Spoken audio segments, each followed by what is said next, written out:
برادران ملت اسلامیہ، السلام علیکم ورحمۃ اللہ وبرکاتہ۔ الحمد للہ الحنان المنان الذي خلق الانسان وعلمه البیان، والصلاة والسلام على رسوله سید الانس والجان وعلى آلہ واصحابہ ذوی الخیر والاحسان، اما بعد، فاعوذ باللہ من الشیطان الرجیم، بسم اللہ الرحمن الرحیم۔ فاما الزبد فيذهب جفاء واما ما ينفع الناس فيمكث في الارض كذلك يضرب الله الامثال، صدق اللہ مولانا العظیم۔ بارگاہ رسالت معاب صلی اللہ علیہ وسلم میں درود پاک کا ہدیہ پیش کریں۔ اللہم صل علی سیدنا محمد معدن الجود والکرم وآلہ واصحابہ الکرام وابنہ الکریم وبارک وسلم صلاۃ دائمۃ سرمدا ابدا۔ مجھے اس بات کا احساس ہے کہ آج جمعہ ہم اس مسجد میں ادا کر رہے ہیں جہاں پر آپ تمامی حضرات تجارت کے اس مرکز میں اللہ کا ایک گھر قائم کیے ہوئے ہیں، اور جہاں تک میرا گمان ہے کہ تقریباً سارے لوگ تاجر حضرات ہیں، سب کسی نہ کسی تجارت سے لگے ہوئے ہیں۔ تجارت کی منڈی میں زیادہ طور پر تاجروں کا ہی آنا جانا اور انہی کا رہنا ہے، اور آپ نے اس بات کا احساس کیا یا پچھلے بزرگوں نے اس کا خیال ضرور رکھا کہ تجارت ہوتی رہے لیکن اللہ کی یاد سے غافل نہ رہے، اسی لیے مسجد قائم ہوئی، ورنہ بازاروں میں مسجد کہاں ہوتی ہے۔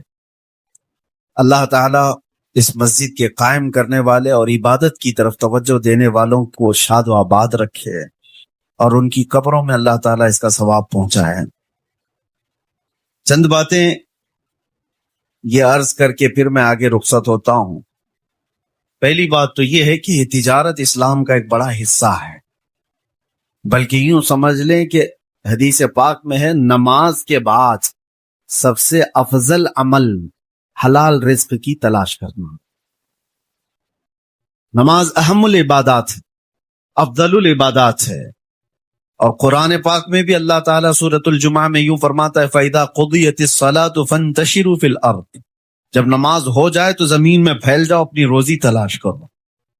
نماز کے بعد حلال روزی تلاش کرنا یہ افضل ترین عبادات میں سے بھی ہے۔ اسلام میں ایک عبادت ہے یہ۔ تجارت کرنے والا اس کو دنیا پرست اس وقت کہا جائے گا جب اس کے سینے پر، اس کے دل پر دنیا غالب آ گئی، مال غالب آ گیا اور اللہ رسول کو چھوڑ دیا ہو، ورنہ وہ ذکر الہی کے ساتھ 24 گھنٹے تجارت کر رہا ہو تو وہ دین میں ہی ہے، وہ عبادات میں ہی ہے۔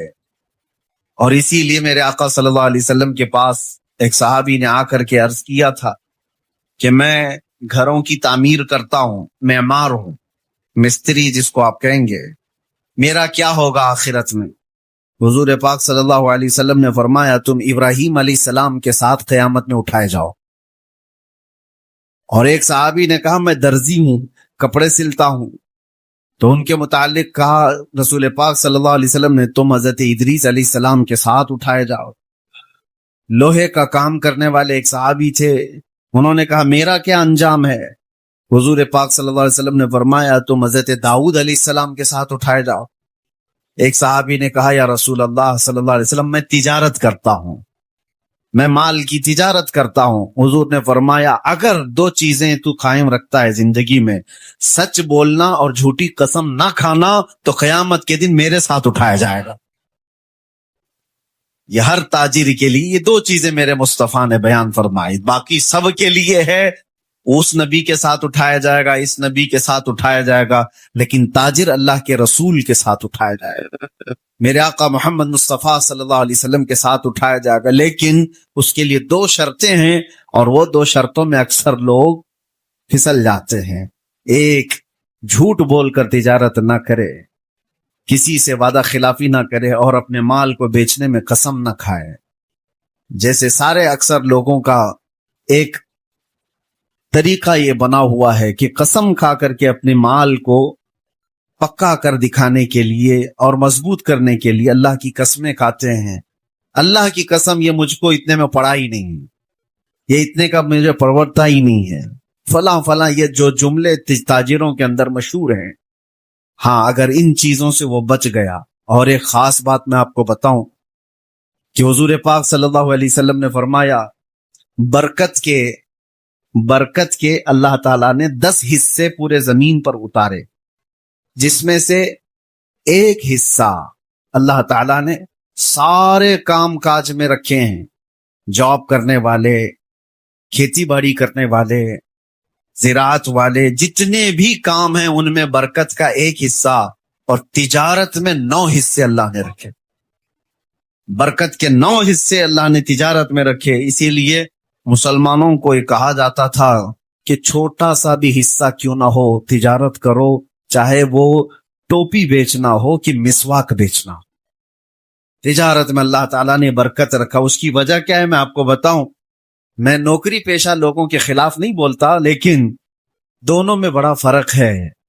نوکری کرنے والا, ایک جاب کرنے والا کسی بڑی کمپنی میں ہو چھوٹی کمپنی میں ہو, اور ایک تجارت کرنے والا, دونوں میں بڑا فرق ہے. فرق یہ ہے کہ نوکری کرنے والے کی فکس اماؤنٹ آتی ہے. اس کی اگر سیلری 50,000 ہے تو وہ 50,000 مہینے کے اخیر میں یا مہینے کے شروع میں اس کو مل جانی ہے. اس کی تنخواہ اس کو پکی ہے. تو جاب کرنے والے کی تنخواہ اس کو پکا ملنے والی ہے, اسی لیے وہ زیادہ ٹینشن لیتا ہی نہیں.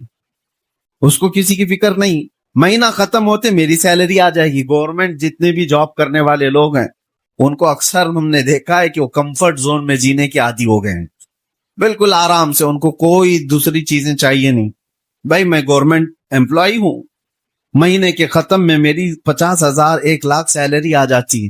ان کو نہ فاتحہ درود کی ضرورت ہے, نہ گھر میں کچھ اگربتی جلانے کی ضرورت ہے, ٹینشن ہی نہیں ہے, تنخواہ آ رہی ہے. اور ادھر تاجر کا حال یہ ہے 50,000 بھی کسی بزنس میں لگایا تو روز دل دھڑکتا رہتا ہے, لگ کے آئے گا کہ ڈوب جائے گا, یہ ڈوبے گا کہ آئے گا, ڈوبے گا کہ آئے گا. روزانہ یہ دعاؤں میں بھی ہے, علماء کے پاس بھی ہے, فاتحہ درود بھی گھر میں ہے, اور اللہ سے لگا ہوا ہے کہ مولا میرے مال کو نقصان ہونے سے بچا لے. تو اس کا تعلق اللہ سے زیادہ بڑھ جاتا ہے. اسی لیے کہا گیا ہے نوکری پیشے والے سے زیادہ تاجر کا توکل اللہ کی ذات پر ہوتا ہے. اللہ کی ذات پر اس کا یقین زیادہ ہو جاتا ہے. ڈوبتا ہے تو بھی, فائدے میں آتا ہے تو بھی اللہ کے حوالے وہ کر دیتا ہے.